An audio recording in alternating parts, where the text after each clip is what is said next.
बड़ी खबर अपने दर्शकों को बता दें कि अमेरिका की ओर से भारत को F-35 फाइटर जेट बेचने की बात पर अब सरकार का जवाब भी सामने आया है। लोकसभा में विदेश मंत्रालय ने लिखित जवाब में साफ किया है कि इस मुद्दे पर अब तक कोई औपचारिक बातचीत नहीं हुई है।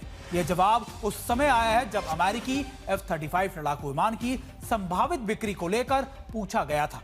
हाल ही में ब्लूमबर्ग की एक रिपोर्ट में दावा किया गया था कि अमेरिका ने F-35 की पेशकश की थी, लेकिन भारत ने इसे ठुकरा दिया था।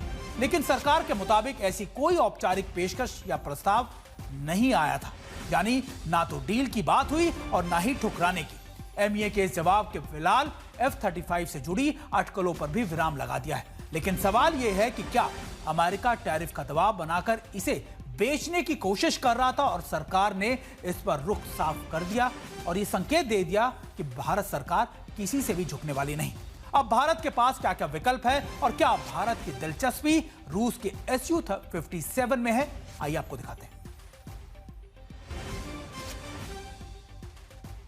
और देखिए, लगातार हम आपको बता रहे हैं कि भारत विदेश मंत्रालय ने यह औपचारिक रूप से बताया कि F-35 लेने का ना तो कोई ऐलान हुआ था और ना ही अटकलों के बीच ना ही सरकार ने इसको लेकर कोई चर्चा की थी और ना ही कोई ऐसा प्रस्ताव था। लेकिन यह जरूर है कि अमेरिका के F-35 बेचने पर सरकार की तरफ से यह सफाई, यह जवाब आया है। और खास बात यह भी कि भारत सरकार ने इसको लेकर कोई औपचारिक अनौपचारिक बातचीत नहीं हुई अमेरिका से और ना ही कोई अमेरिका की तरफ से कोई इसको लेकर प्रस्ताव आया था। ब्लूमबर्ग की रिपोर्ट में प्रस्ताव को ठुकराने का दावा किया गया था।